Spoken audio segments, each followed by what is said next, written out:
오늘 로마서 9장 5절, 디모데전서 2장 5절 말씀을 가지고 그리스도의 신성과 인성을 누리는 길, 이러한 제목으로 말씀을 나누겠습니다.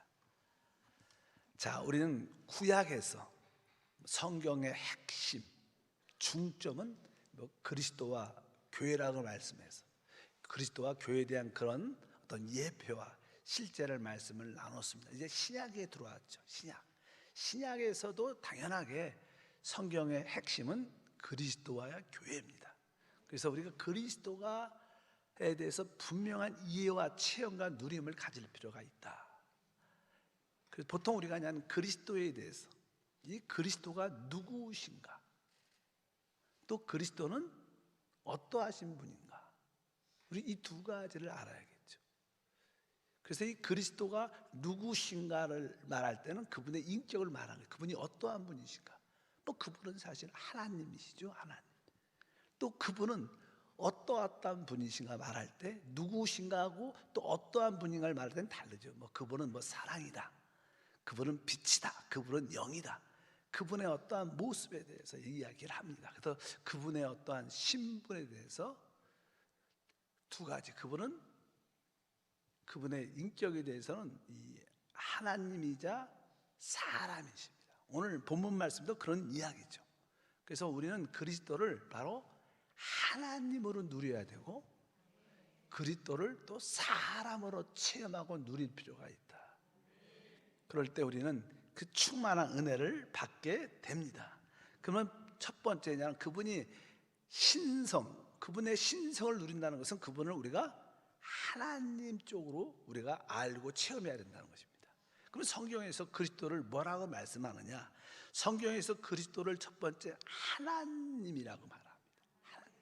우리 로마서 9장 5절에 기록되어 있죠. 다시 읽으면 조상들도 그들의 것이요 육신으로 하면 그리스도가 그들에게 나셨으니 그는 만물 위에 계셔서 세세에 찬양을 받으실 하나님이시니라. 이 그리스도에 대한 말씀을 쭉 하는데 그는 만물 위에 계셔서 세세 찬양 받으실 하나님이시다. 이 그리스도가 하나님이심을 체험합니다. 우리가 믿는 주 예수 그리스도가 바로 하나님이시구나. 그러니까 우리는 기도할 때 나의 하나님 그리스도에게 기도하는 거예요. 이러한 질병 가운데 있을 때도 우리가 하나님만이 해결할 수 있으니까, 하나님 당신은 하나님이십니다. 이 시간에 하나님의 능력을 우리 가운데 나타내 주시옵소서. 교회 역사에 보면요, 많은 이단들이 있었어요. 특별히 어떤 이단은요, 그리스도가 하나님이 아니다 이렇게 말하는, 가르침을 주는 그런 이단들이 있었죠. 그리스도가 하나님이 아니다, 다만 그분이 죽으시고 부활할 때 그분이 하나님이시다, 이렇게 죽으시고 부활하신 후부터 하나님이시다. 근데 성경은 그렇게 말하지 않죠. 성경은 뭐예요? 그분은 영원 전부터 하나님이셨어요. 오늘 아까 말씀했죠. 바로 그는 만물 위에 계셔서 세세 찬양을 받으실 하나님이십니다. 그분은 창세 전부터 이미 하나님이신 거예요. 그분이 이 땅에 오셔서 죽은 다음에 부활하셨기 때문에 하나님이 되신 게 아니라 그분은 영원 전부터 원래 하나님이셨어요. 그리스도는. 우리가 그런 걸 잘 알아야 돼. 그렇지 않고 그분이 죽으시고 부활하신다부터 하나님이다, 그런 것은 이단입니다. 그리스도에 대해서 잘못 해석을 하고 믿는 것은 이단적인 요소들이 갖고 있다는 것을 아시고, 그리스도가 누구신가? 바로 그분은 세세토록 찬양받으실 바로 우리의 하나님이십니다. 그러니까 여러분들이 그리스도의 그 하나님을 마음껏 체험하고 누리길 축복합니다. 유대인들은 그들의 고집으로 인해서 그리스도를 하나님으로 믿지 않습니다. 아직도. 그래서 그들은 구원을 받지 못하죠.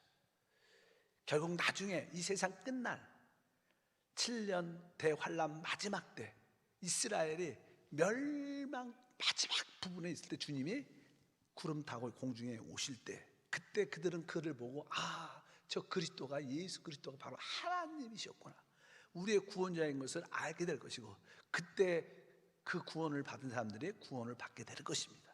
그래서 그리스도는 누구신가? 하나님이시다. 두 번째, 여러분들은 그리스도를 어떻게 체험해야 되냐면 그리스도를 바로 창조주로 체험해야 돼요.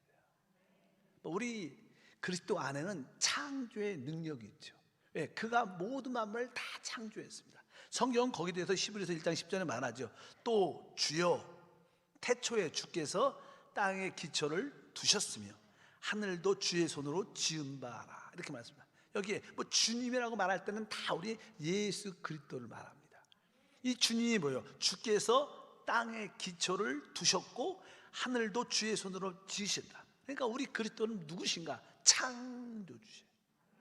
그분이 이 모든 것을, 우주의 모든 것을 창조했고 바로 여러분과 저도 창조하신 거예요. 그러니까 우리에게 어떠한 질병이나 연약한 어떤 문제가 생길 때 그분이 만드셨기 때문에 그분이 우리를 가장 잘 아시죠. 그리스도 주님, 당신은 창조주고 나까지 만드셨는데 나의 이런 연약함, 나의 감정, 육신의 연약함, 모든 문제들 주님이 아십니다. 다시 한번 잘못되고 에러가 난 내 삶 가운데 다시 한번 회복시켜주는 은혜, 하나님의 창조 역사를 다시 한번 나타내 주시옵소서. 주님은 창조의 하나님이십니다. 내 창조의 하나님이신 그리스도를 내가 믿습니다. 우리가 여러분들이 하나님을 믿는다는 것은 바로 그리스도를 하나님으로 믿고 그것을 체험하고 누리고 그분을 창조주로 체험하고 누리는 것이 우리의 신앙입니다. 또 이제 성경은 신성에 있어서 그분을 뭐라고 말씀하느냐? 그분을 성경에서는 바로 주님이라고 말합니다. 주님. 우리 이제는 사도행전 2장 36절에 보니까 그런즉 이스라엘 온 집은 확실히 알지니 너희가 십자가에 못 박은 이 예수를 하나님이 주와 그리스도가 되게 하셨느니라. 여기서 주라는 것은 뭐예요? 주인이라는 거예요. 주인. 이 하늘과 땅의 주인이 누구십니까? 바로 그리스도이신 줄 믿습니다. 하늘과 땅도 그분의 것이고 바로 여러분과 저도 사실 그분이 주인이셔요. 그분이 주인이신 줄 믿습니다. 사실 뭐 모든 물건에는 다 뭐 우리 한국말로 임자가 있죠. 임자가 주인이 있다는 거예요. 모든 것도. 근데 이 하늘과 땅과 이 땅에 있는 모든 것이 주인이 그분이십니다. 만약에 어떤 물건에 대해서 주인이 없다면 그 물건을 누구도 돌보지 않고 보호하지 않습니다.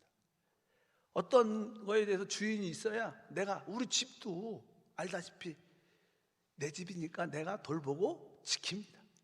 근데 뭐 내 집이 아니면, 그래서 종종 아파트도 그렇고요, 어떤 집도 주인이 없으면, 그냥 사람이 살지 않으면 금방 그 집이 무너지고 금방 낙후되고 낡아지고, 안 그러고 사람이 안 사니까 더 깨끗해질 것 같은데 막상 지나가 보면 금방 이렇게 부서지고 잘못되는 그런 것을 많이 봐요. 주인이 있어야 돼요. 여러분들은 다 뭐가 있어요? 지금 대부분 사람들이 나는 시계나 핸드폰을 갖고 있죠. 핸드폰은 누구 거예요? 여러분 거예요. 만약에 이 핸드폰이나 시계 이런 것조차도 주인이 없으면 그냥 팽개쳐지죠. 어떤 누구도 나중에 금방 고장나고 돌본 사람이 별로 없어요. 마찬가지로 우리 그리스도가 바로 여러분과 나의 주인이시죠.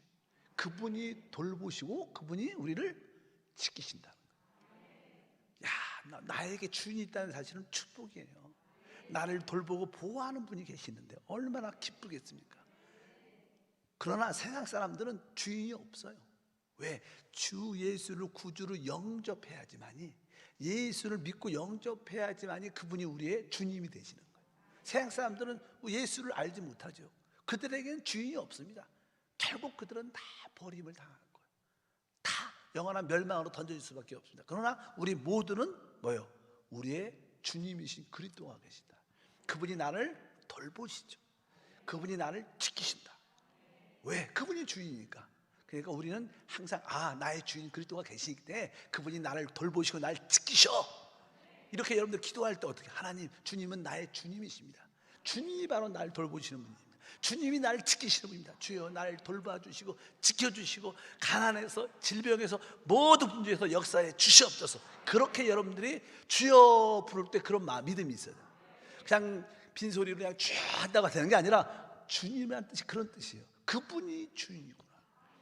그분이 나를 돌보고 지키시는구나. 그럴 때 여러분 심령에 평강과 은혜와 축복이 함께할 줄 믿습니다. 그리고 성경에 보면 그 그리스도는 신성면으로 그분은 사실 영원하신 아버지십니다. 우리한테. 이사야 9장 6절에 써 있어요.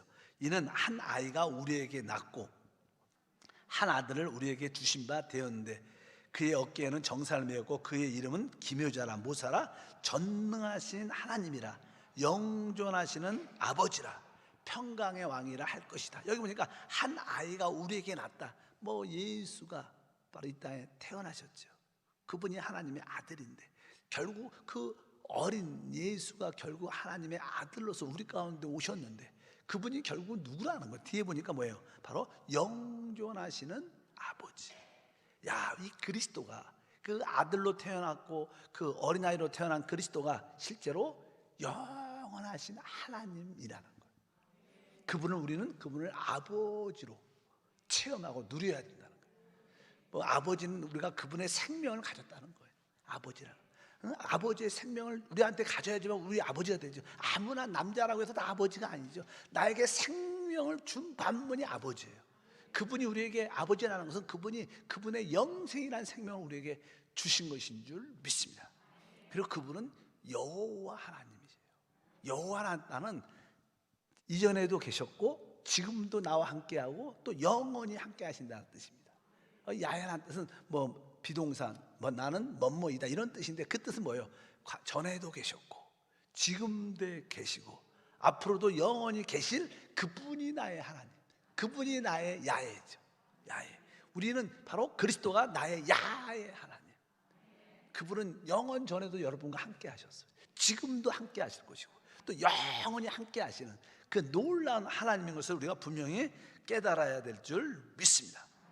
그리고 그냥 신약에서 보게 되면 이 그리스도는 바로 우리를 살려주는 영이시됩니다. 그분이 그냥 죽으시고 그냥 부활하셔서 성경이 이렇게 말하죠. 고린도전서 15장 45절에 기록된 바 첫사람 아담은 생명이 되었던 것 같이 마지막 아담은 살려주는 영이 됐다.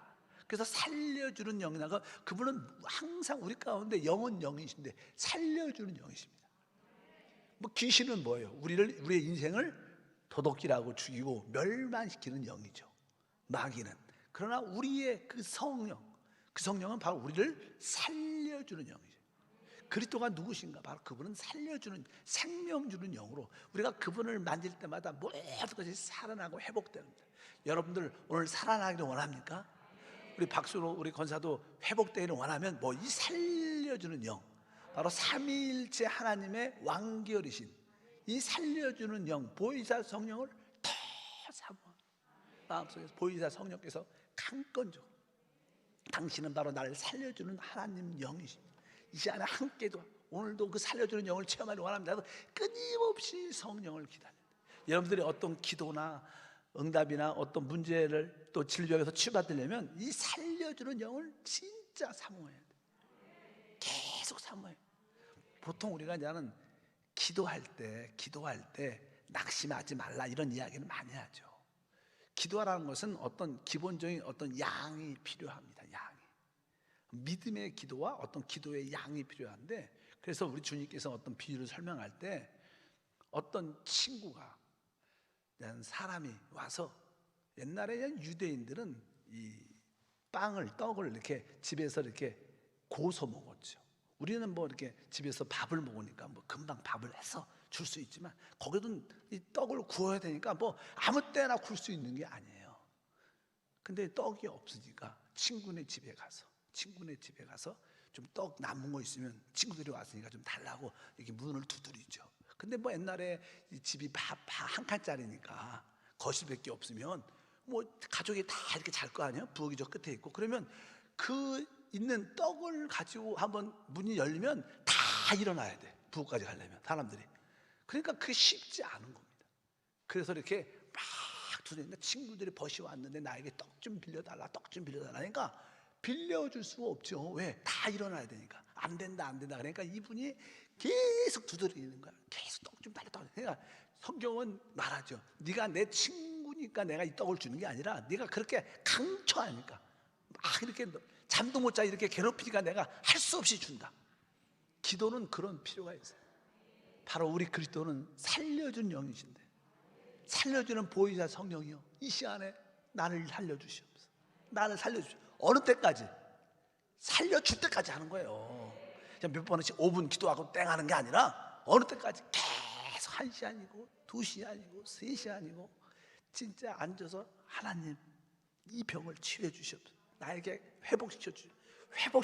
나에게 건강으로 회복시켜 주시오. 이렇게 1시간, 2시간, 5시간 이렇게 간절히 끝까지 기도하면 그리스도는 하나님으로 역사하셔. 우리에게 그런 인내와 끈기가 필요하지. 여러분들이 그렇게 하나님께 간구하면 우리 하나님은 주십니다. 구하라, 찾으라, 두드리라, 열린다는 거예요.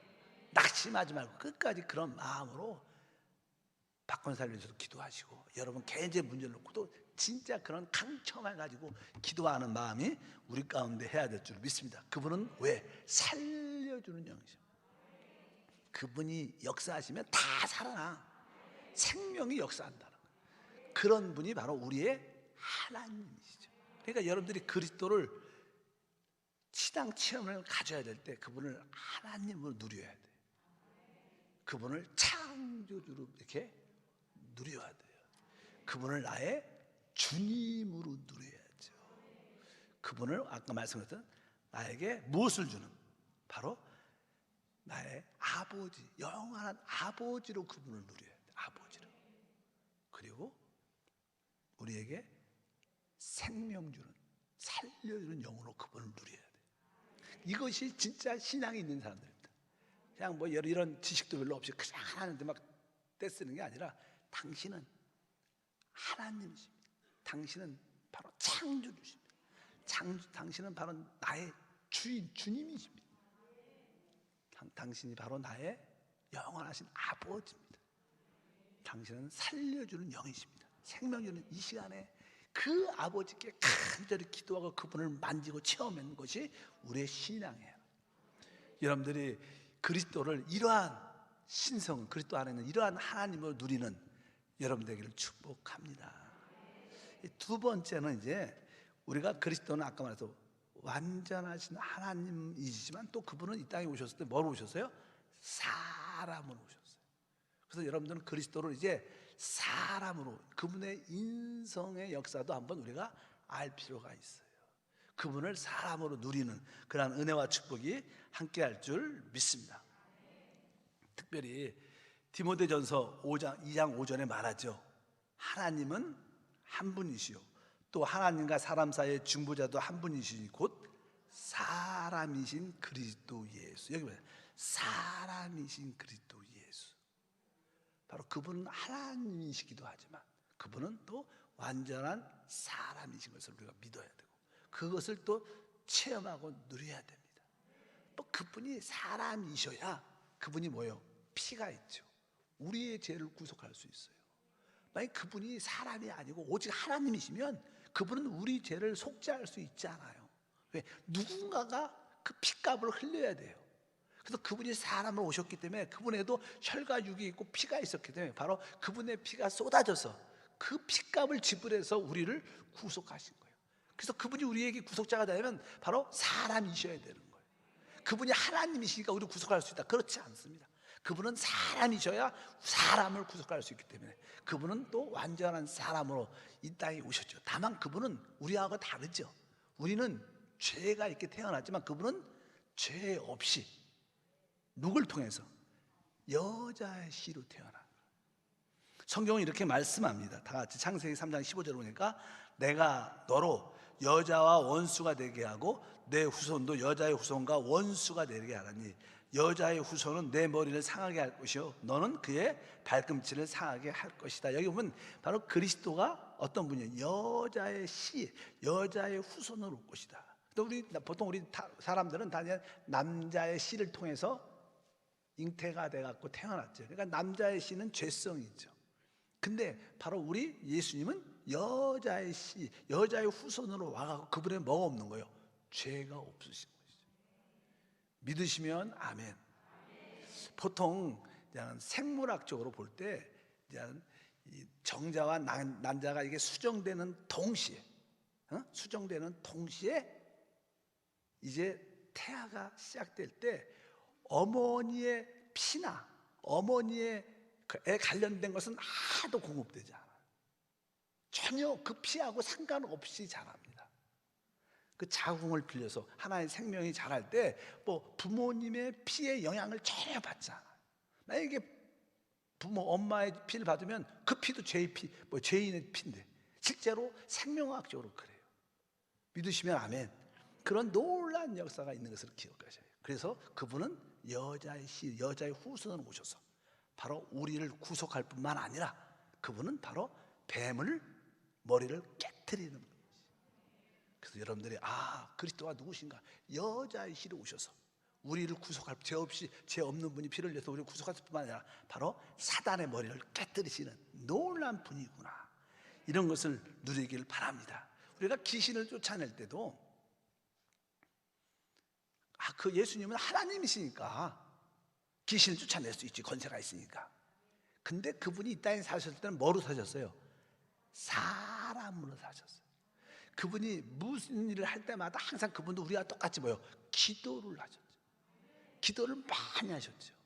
하물며 그분이 무리를 걸을 때도 기도하고 걸으신 거예요.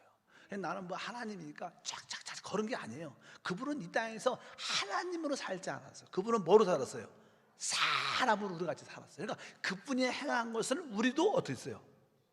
할 수 있는 거예요. 왜? 우리도 믿음으로 또 기도를 통해서 여러분들 그 은혜 받아야 돼요. 그분이 사람으로 모든 것을 행하신 걸 기억해야 돼요. 그러니까 우리도 그 믿음으로 행할 수 있는 그런 은혜와 축복이 함께할 줄 믿습니다. 갈라디아서 4장 4절에 말하죠. 때가 차면 하나님이 그 아들을 보내사 여자에게서 나게 하셨다. 그래서 여자의 씨, 여자의 후손, 이것이 그분이 바로 우리를 구속하기 위해서 죄가 없는 분이라는 것을 우리에게 증거하고, 그래서 사단의 권세를 깨트린 놀라운 역사가 우리 가운데 함께할 줄 믿습니다. 또 우리가 그분을 인자로서 사람으로 누리려면 그분은 또 아브라함의 후손으로도 오셨어요. 아브라함의 씨로 오셨죠. 성경은 거기에 대해서 갈라디아 3장 16절에 이 약속들은 아브라함과 그 자손에게 말씀하신 것인데 여럿을 가리켜 그 자손이라 하지 아니하고 오직 한 사람을 가리켜 내 자손이라 하셨으니 곧 그리스도시라. 그러니까 이 그리스도는 바로 아브라함의 씨를 통해서 아브라함의 자손으로 오셨어요. 이 아브라함의 씨란 뜻은요, 아브라함의 모든 축복이 누구한테? 이 그리스도에게만 주어지는 거예요. 바로 우리가 이 그리스도를 우리가 소유하면 아브라함의 모든 축복을 마음껏 누릴 수 있어요. 여러분 모두가 우리 그리스도가 아브라함의 후손으로서 바로 아브라함의 모든 복을 나에게 주시는 분이신 것을. 그래서 아브라함의 복을 마음껏 누리는 분이 단 한 분 그리스도인데 바로 그 씨로 오셨는데 바로 하나님이 우리에게 그 그리스도를 주신 줄 믿습니다. 여러분에게는 무슨 축복이 있어요? 아브라함의 축복이 있는 거예요. 여러분들이 그 축복을 아브라함처럼 마음껏 누리기를 바랍니다. 또 성경을 보면 이제 그리스도를 말할 때 아까 여자의 씨로 오셨고 아브라함의 후손 아브라함의 씨로 오셨고 또 하나 중요한 내용이 다윗의 씨로 온다고 말해요. 다윗의 씨. 성경은 뭐 마태복음 1장 1절도 써 있죠. 아브라함과 다윗의 자손, 뭐 자손이라는 것은 씨죠. 아브라함의 자손, 씨란 뜻입니다. 원래 다 그 씨를 통해서 오니까. 그러니까 다윗의 자손, 예수 그리스도의 계보다. 다윗의 특징이 뭐예요? 다윗이라는 사람은요, 바로 영적 전쟁을 통해서 하나님의 나라를 이 땅에 세운 분이에요. 다윗 하면 어떤 뜻이에요? 다윗의 장막, 하나님의 장막, 하나님의 나라를 이 땅에 세운. 다윗의 가장 큰 특징은 그겁니다. 그러니까 우리 이 그리스도가 다윗의 후손으로 오셔서 이 땅에 그분의 왕국을, 그분의 나라를 세운다는 거예요. 우리가 다 그분의 나라에 동참하는 최고의 축복이 함께할 줄 믿습니다. 그래서 우리 그리스도는 여자의 씨로, 아브라함의 씨로, 또 다윗의 씨로 오셔서 이 땅에 하나님의 왕국, 하나님의 나라를 세우는 놀라운 일을 하죠. 결국 우리가 그분을 믿을 때마다 우리도 그 하나님의 왕국에 참여하는, 또 이기는 자들은 그분과 함께 왕노릇하는 최고의 축복을 우리가 누리게 될 줄 믿습니다.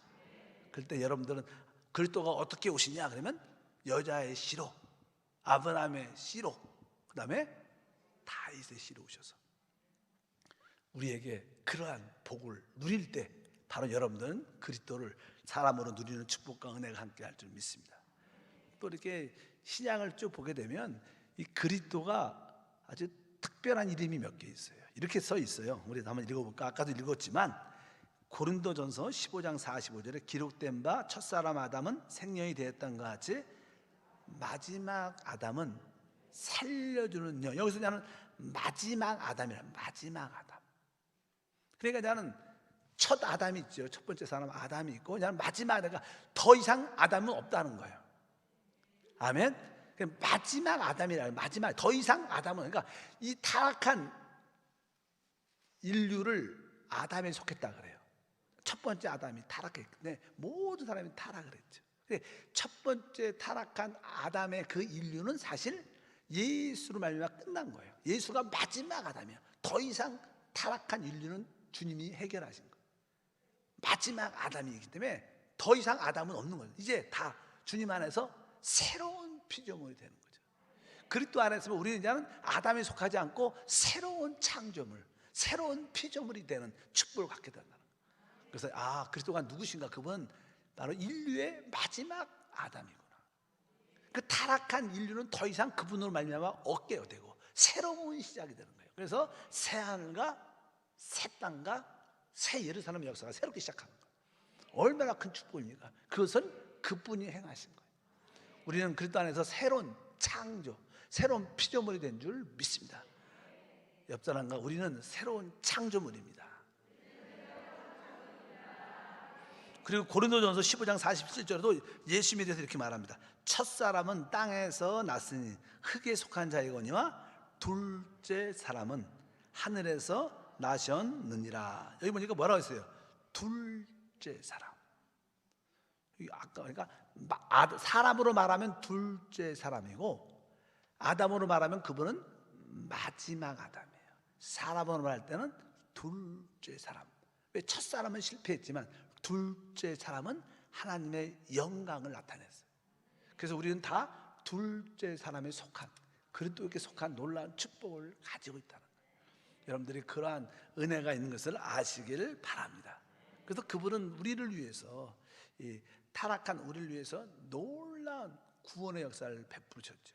그래서 그분에 대해서는 이렇게 말합니다. 히브리서 8장 6절도 읽어보니까 그러나 이제 그는 더 아름다운 직분을 얻으셨으니 그는 더 좋은 약속으로 세우신 더 좋은 언약의 중보자. 여기 보니까 따라할까요? 더 좋은 언약의 중보자. 더 좋은 언약은 뭐예요? 새 언약이죠. 더 좋은 새 언약. 신약이에요. 신약. 복음을 말하는 거예요. 바로 그분은 복음을 우리에게 주신 분이에요. 새 언약, 최고의 언약이죠. 구약 옛 언약은 이제 다 폐해졌고 그분이 오셔서 우리에게 더 좋은 새 언약, 신약을 주셨죠. 그분의 살과 그분의 피로 세운 새 언약을 우리는 마음껏 그분을 통해서 누릴 수 있습니다. 뭐 새 언약의 내용이 무엇일까요?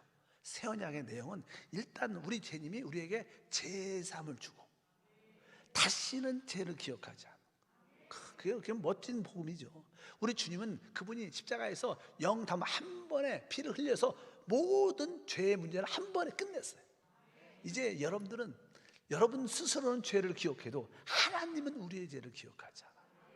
그렇지 않으면 그분이 의롭지가 않죠. 왜? 이미 영원한 제사를 드렸는데.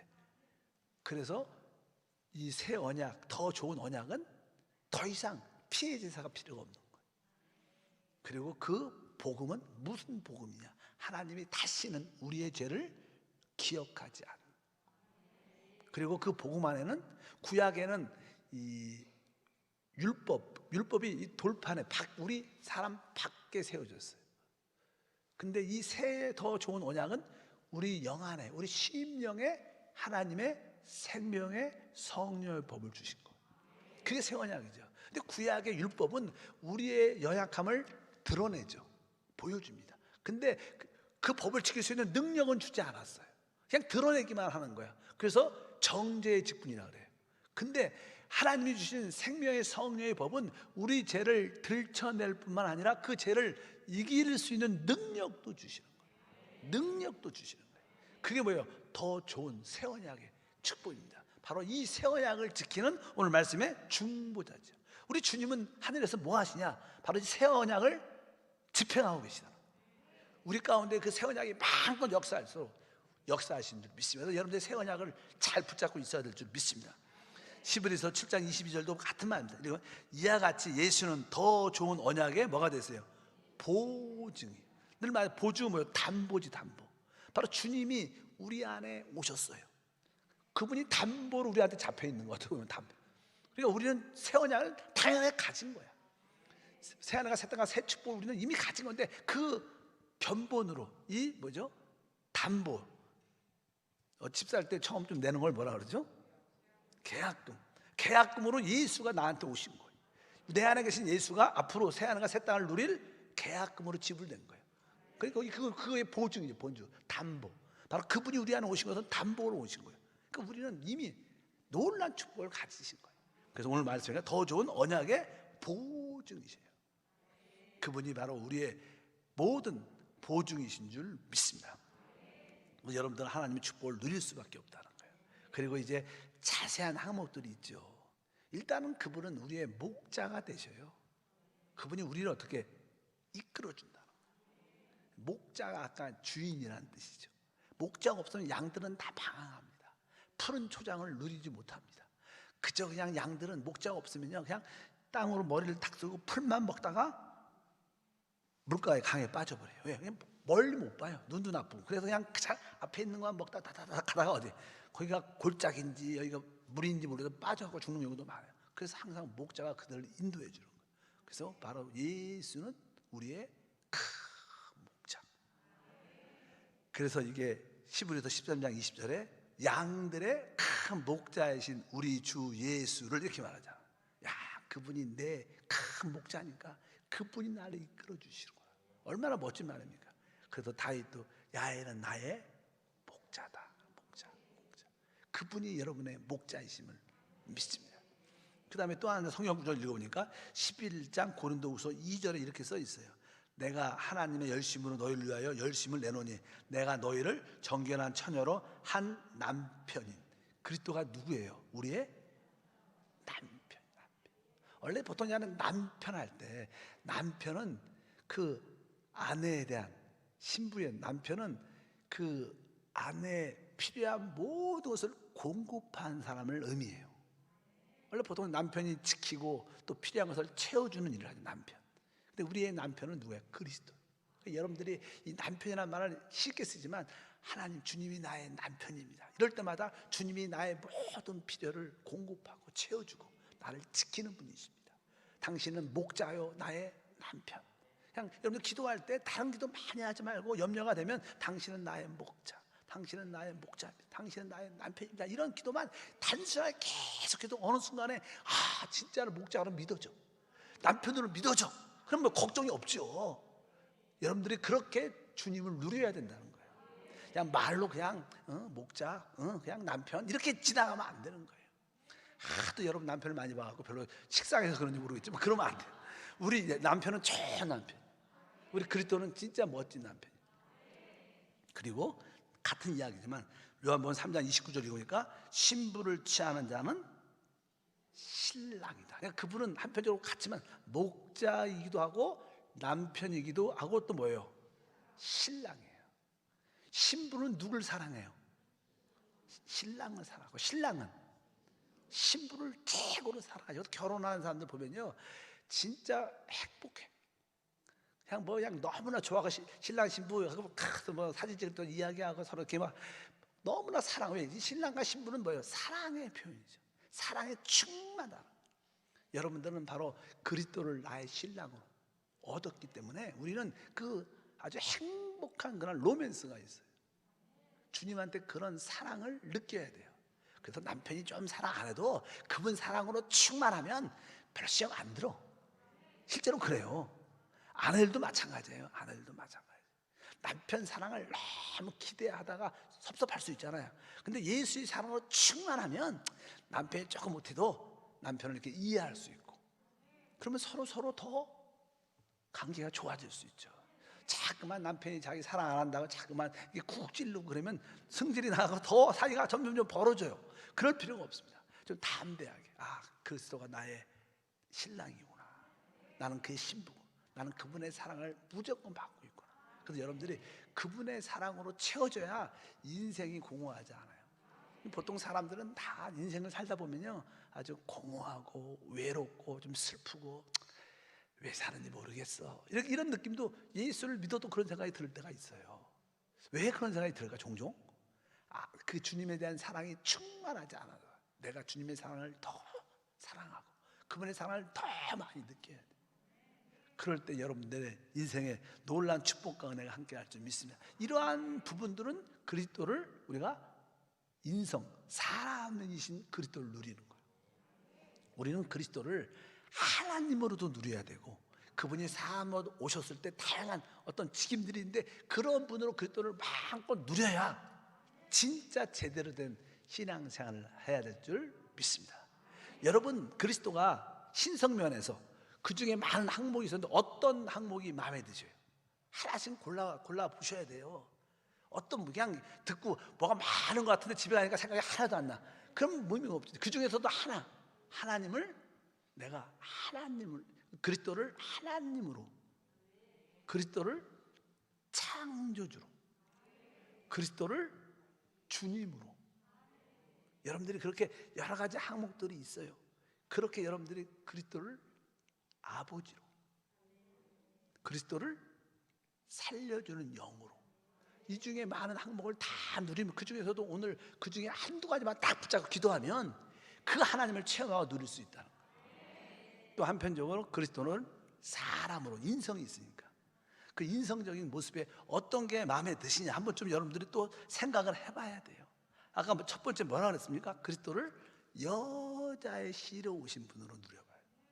아브라함의 씨로, 다윗의 씨로, 이러한 놀라운 모습도 갖고 있고, 또 그분이 어떠한 모습으로 오셨어요?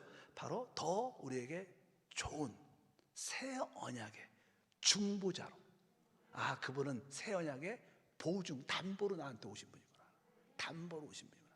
또 그분은 어떠한 이야기를 들었어요? 바로 나의 목자도 되고, 나의 남편도 되고, 나의 신랑도 되는 그런 항목들 여러분들이 한두 가지 다 붙잡아서, 지금 어려울 때 이 부분은 이 하나님이 필요해, 이 문제는 이 하나님이 필요해, 붙잡고 계속 기도하면 당신은 나의 남편입니다, 당신이 나의 필요를 공급해 주시옵소서, 나의 남편이신 주 예수여 공급해 주세요, 채워주세요. 그리고 그냥 마귀한테, 귀신한테 붙잡혔으면 당신은 여자의 씨로 오셔서 뱀의 머리를 깨뜨리셨습니다, 다시 한번 뱀의 머리를 깨뜨려 주시옵소서. 막 붙잡고 끝까지 기도하는 거예요. 그러면 성령이 역사하셔서, 그 하나님은 살아있기 때문에 그대로 역사하는 것을 믿으시길 축복합니다. 기도합니다. 하나님 아버지, 진심으로 감사합니다. 이제 신약 안에서 성경의 핵심 그리스도를 다 보게 하소서. 그분의 몸된 교회를 보게 하옵소서. 그러므로 그리스도를 하나님으로, 그리스도를 또 사람으로 체험하고 누리는 믿음의 사람이 될 줄 믿습니다. 주 예수 이름으로 기도함나이다. 아멘. 우리